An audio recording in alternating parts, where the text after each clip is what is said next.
Alors en fait ça remonte de très loin, c'est une longue histoire, donc je vais essayer de faire court quand même. J'ai commencé à m'intéresser à la politique en troisième.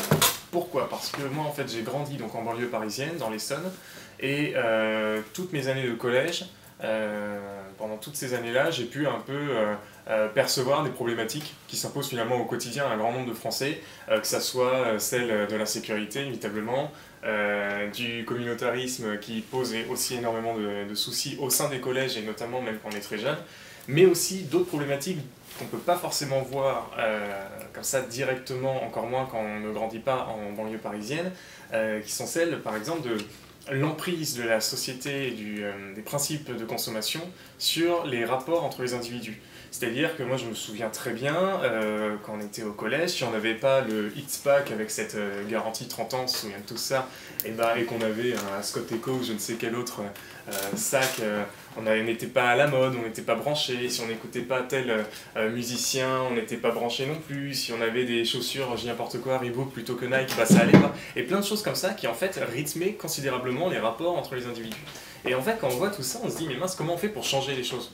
Parce que c'est pas forcément quelque chose de très agréable. Moi, quand j'étais jeune, il y avait une lettre qui m'avait assez choqué. C'était une fille qui écrivait dans je sais plus quel magazine hebdomadaire pour jeunes, et qui écrivait, voilà, mes parents n'ont pas les moyens de nous offrir les derniers vêtements à la mode, avec une marque, etc. Donc moi j'en ai beaucoup souffert dans mon collège, mon petit frère va bientôt rentrer au collège, il n'aura donc pas non plus les derniers vêtements à la mode, mais je sais que lui est beaucoup plus fragile et que ça risque de fortement le perturber.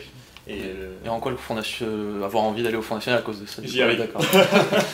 J'y arrive. Et en fait, donc, quand on voit tout ça, on se dit mince, il faut faire quelque chose. Enfin, on n'est pas dans quelque chose de stable, d'équilibré. Il faut essayer de faire changer ça. Et c'est là qu'on se rend compte que ce qui permet de modifier tout ça, c'est la politique. C'est la politique au sens large, peu importe le parti politique, c'est l'activité, l'action politique.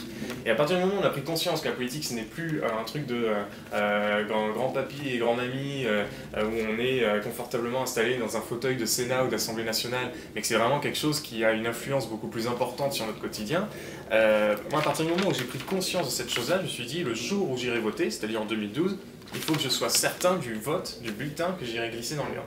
Et donc là, j'ai fait en fait une grande recherche. Pendant 3-4 ans, j'ai en gros regardé un peu tout ce que disaient les partis politiques, ceux qui se présentent aux élections comme ceux qui ne se présentent pas. J'ai regardé un peu aussi l'histoire du pays, parce que c'est là qu'on apprend énormément de choses sur l'évolution des partis politiques, sur leur histoire, etc. J'ai regardé les personnalités, les interventions à la télé, les discours qui étaient retransmis également sur Internet, etc., etc. Et au fur et à mesure, j'en suis arrivé en fait au Front National.